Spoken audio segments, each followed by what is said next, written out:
My name is Delaney Schlesinger-Devlin, and today I'll be interviewing our professor of anthropology on her new book. Hi, Jennifer Grubbs, anthropologist, professor here at Antioch for the last 4 years, and I'm excited to chat about my new book. What is the name of this wonderful new book? This book is called Ecoliberation, Reimagining Resistance and the Green Scare. It's published with McGill-Queen's University Press. What are some of the topics that you cover in this book? The book is the product of what started as my dissertation research in Washington, D.C., where I was doing my doctorate at American University. And it starts off by me kind of throwing myself into what I call using kind of the activist anthropologist lens of direct action. And so one of the core themes of this book is challenging speciesism, the privileging of the human species over all else, and then the modes in which we engage with or disengage with systems of oppression.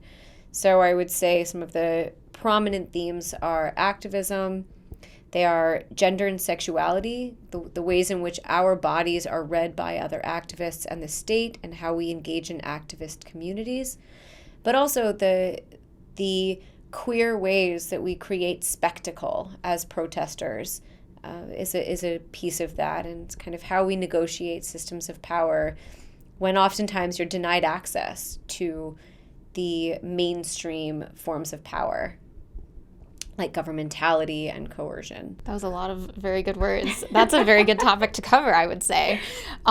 Is there a specific passage in the book that kind of points people in that direction or that you enjoy sharing to folks? Sure. So when I set the tone for the book with the introduction, I think that's a good kind of point of entry to use here to just give for you a bit of a taste of kind of the ways in which I approach the topic. So I open with a vignette with a story, which is a type of writing that I use throughout my anthropological writings. I say, I was holding a large sign that had a picture of a maimed beagle, and the words, "This is not my kind of science," chanting along with other activists. We were outside the private residence of an employee of a company that does animal testing. After 10 minutes, a neighbor came outside and began to scream at us. He explained that the person we were targeting had a young baby who was probably trying to sleep, and, more importantly, that we were targeting a, quote, good person. The neighbor's reflection reflected a certain social script in which we were bad activists, needlessly attacking an innocent good person and his family. One of the activists, who was designated in advance as our kind of public relations representative, stepped aside and began to engage the neighbor in a conversation. Our PR rep lowered her voice and changed her tone. She slowly explained that the details of an experiment involved injecting a beagle with chemicals that this good person had facilitated. The neighbor's initial expression of anger turned to disgust. His brows softened, his clenched mouth relaxed, his crossed arms released and fell by his side. I like that as a kind of entry point because that was my entry point to direct action.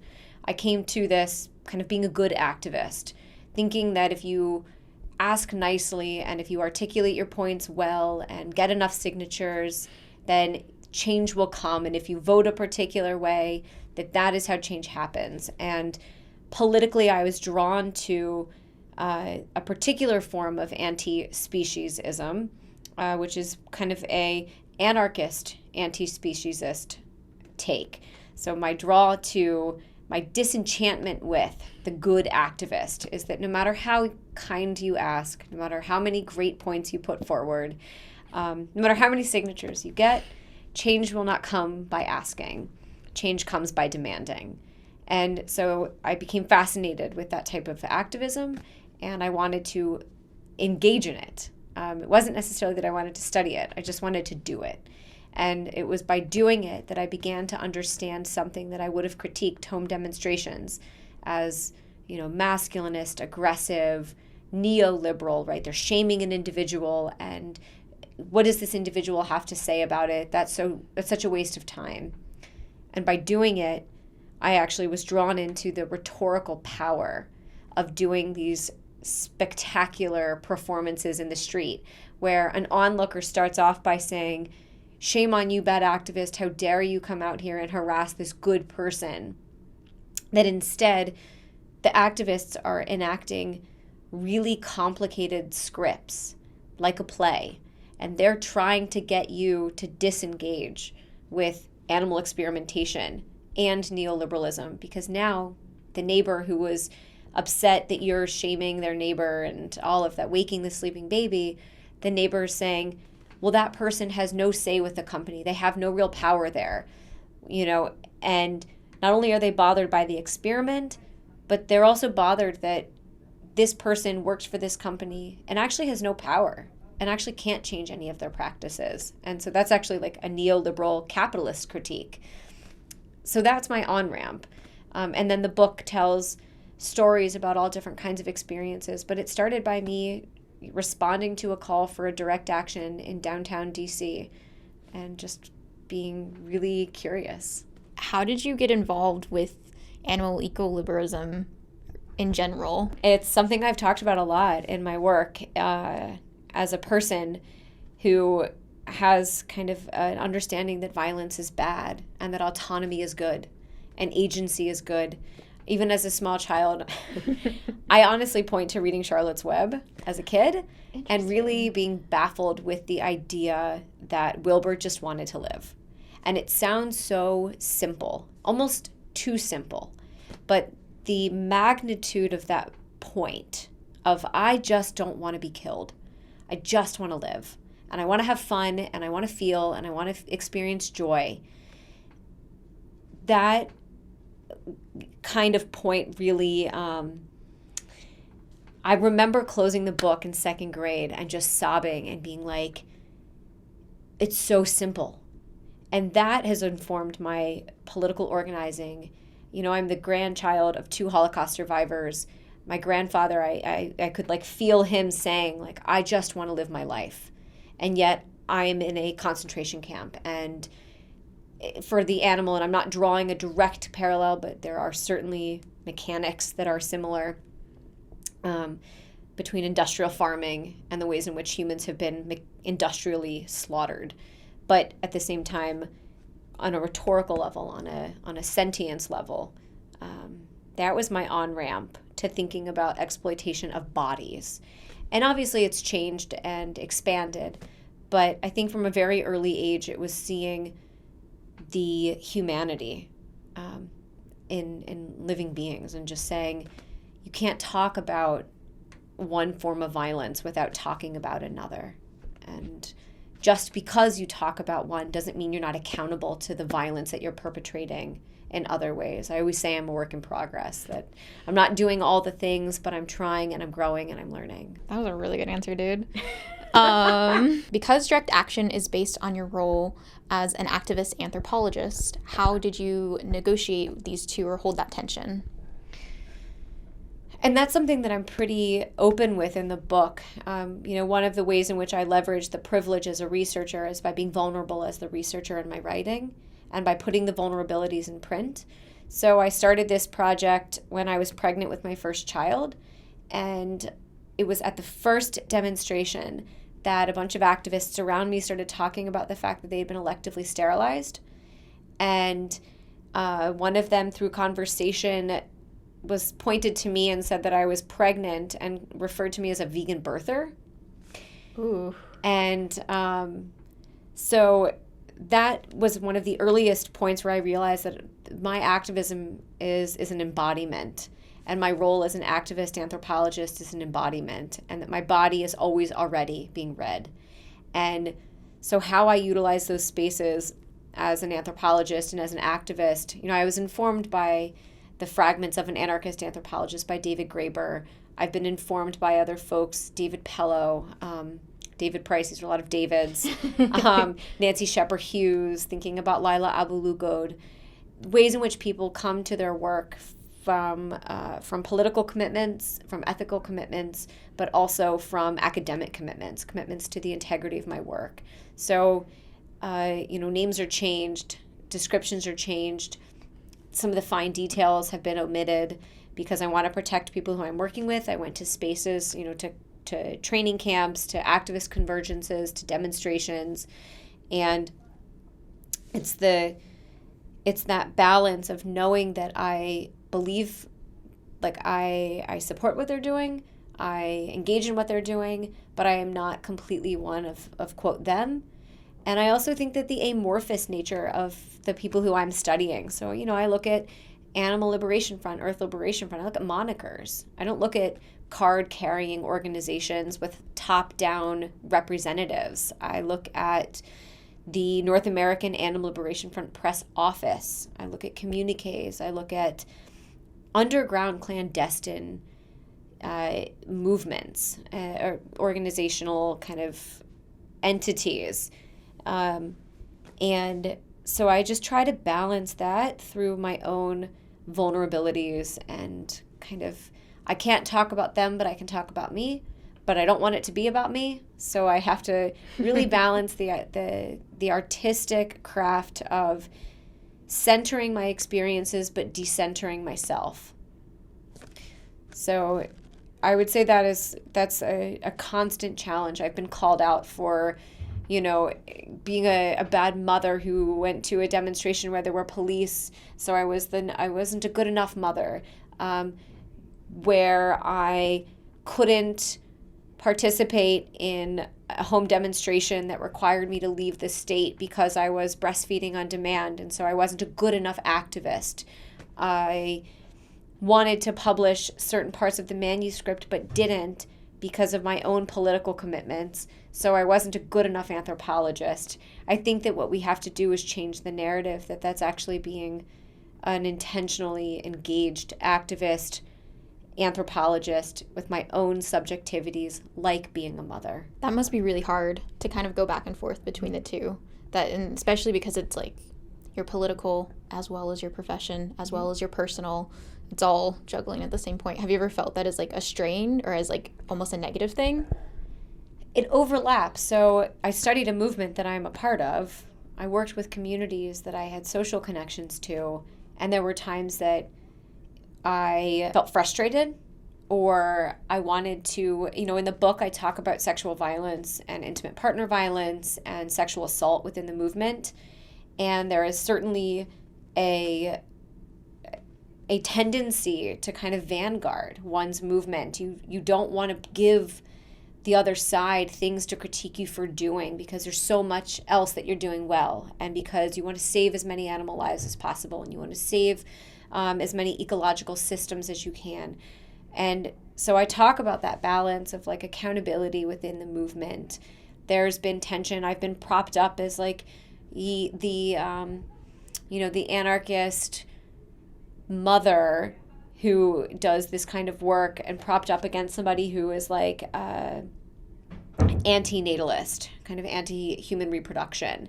And what's interesting, I talk about this later on in the book, is about 8 years ago was interviewed for a conference, and what I didn't know at the time, and this is like good research ethics, is that they were going to use that interview and play it as a keynote and then have someone in person defending the anti-natalist side.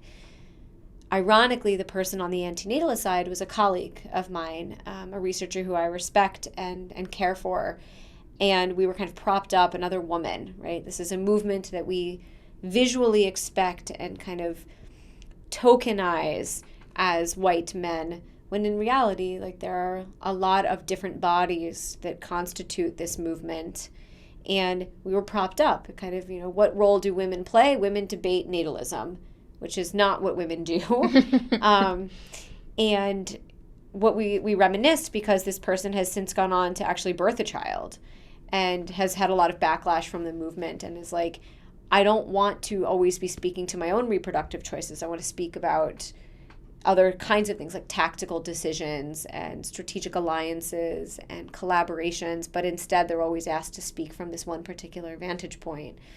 I think that we are always already being read by our embodiments, and when I enter a space, I'm seen as embodying specific things, and that is a challenge, but I have chosen to take that vulnerability and to include that in my writing rather than omit it. And I think that creates more space in academic texts to take seriously the ways in which reproductive and care labor are oftentimes marginalized When I wrote the book, I had a couple of audiences in mind. I wrote it so that activists could pick it up and not get lost in my kind of academic discourse and language. It's meant to be usable, it's meant to be helpful, it's meant to unpack and engage. I think students and folks who are interested in learning about animal and eco-liberation, I think students and folks who are interested in learning about anthropological research, how do we do it? What does it look like?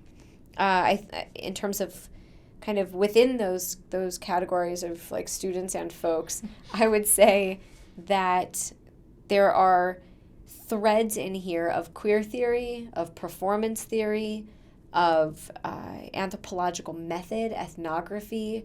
I think there are threads of ecological and animal resistance, so the history a bit is kind of woven into that. And also just theories of power. If you want to kind of unpack that, the ways in which neoliberal capitalism creates these vanguard legislations like the Animal Enterprise Terrorism Act, which was what I was really interested in, was, why are these folks called terrorists? Are they? What does that rhetorically do for us? How does that silence dissent? Does it silence activists? What are ways in which we can resist legislation or framing of these kinds of activists as terrorists? If those things interest you, I would say that the book has that. Also just grapples with kind of the research ethics questions that we have when we enter into spaces that we're struggling with various forms of commitments to. So I wrote it with the intention of it having kind of a wider range of appeal. How do you pair your research with your teaching and advising here at Antioch? So that's very important to me, is, yes, I want research. I want to be in a community of academic peers. I want to be publishing and presenting, and I want my work to be useful to other scholars. That's why I got a PhD, and that's why I have chosen to kind of engage in those conversations. However, I also seek out student engagement and mentorship and the piece of kind of education. That's why I'm at Antioch. That's why I care so deeply about my students. I want my students to find ways in which the work that they read is interesting to them. So I use my research as a springboard to show students not just kind of on a large scale, what's your interest? You should have a connection. How do things evolve and unfold? But also from a method standpoint, what does it look like? What are the mechanics? And so I engage students in doing their own ethnographic research. I encourage students in the assignments that I do to write an IRB proposal. Think about research ethics when you work with human subjects. I engage students in questions of theories of power, so I ask them to do original research themselves, and then I kind of give them different toolkits. So maybe for them, participant observation, ethnography is not it. Last quarter, I did a class with linguistic anthropology, and I had students do interviewing. And then we analyzed those texts using this kind of toolkit of linguistic anthropology. If it's medical anthropology that's of interest to you, I find ways to engage students with where their interests lie, but then connect them to a broader world in which those can be used. And I always tell students, there is no tower. That is an anti-intellectual fallacy used to minimize the power of research. I don't live in a bubble because I write academic books. I don't live in a bubble because I do peer review. I work and engage and maneuver a world that is not just academia, and your research doesn't have to do that either. Your research should be something you care about. It should be something that makes a difference for you. And so whether that's through projects, I teach inside of a prison. I take students into the prison to understand that work. When I've done interviewing, when I've done participant observation, so not just interviewing, but field notes, I have students do that. Take note, share notes. We do peer review in my classes. So I want students to understand the beauty of getting feedback from those whom you're studying with. It's not something to be afraid of. That's what makes our work better. That's what makes our work stronger and more useful. And it almost helps us re-articulate our work for ourselves. So as often as possible, I find opportunities to take students to conferences, to share their work, to do original research in my classes, to write publications that I can help them kind of shop around within, outside of Antioch, and to present it here. So my research is not just, how can I have you transcribe my interviews, or can you come with me and carry equipment or something like that. It's more so, how can I foster and facilitate your interests? Sometimes it is a student who says, I want to go with you to that demo. I want to see what you're paying attention to, and I want to take notes, and then I want to see your notes. And then I'm like, okay, let's do that. But other times it's, I'm not interested in the same topics as you, but I'm interested in how you did it. And so then we talk about, how do you adapt a methodology? Because when I think of the folks who I channel in my methods, they are not all doing work with this community. They are doing work, Laila Abu-Lughod informed my feminist anthropological research. I don't do work with Bedouin women or Muslim women. And, but yet that methodology was very helpful for me. And so I tell students, how do we do that? How do we take out a toolkit, and how do we fine tune that? Do you have anything else that you want to say, or that you want to share before we say goodbye? I think it's important to note that this book was published in 2021 while we were still in the height of a global health pandemic. And it's important to recognize the work that's being done by folks who are trying to keep their head above water. So, myself, Dr. Kevin Magruder, who also had a book come out during that time, I think these are major accomplishments, and it's okay to celebrate your accomplishments. That is not, who does it benefit if we don't celebrate our achievements, when we celebrate the achievements of other people more often than not? So when women want to celebrate the fact that they got a book out during that time, I think that's great. And maybe that is a stupid note to end on, but I say that so that students who are doing amazing work and getting into grad school and getting jobs and getting stuff done right now, I hope that they can walk away from that and also feel really proud, because they are doing it also keeping their head above water. I really appreciate that. No, I'm being really serious. It's just, it's nice to hear a reflection of how you teach and how you view teaching and the importance of it, and also make sense of this weird world that is academia that always feels kind of big and scary. Mm-hmm. So, no, thank you so much.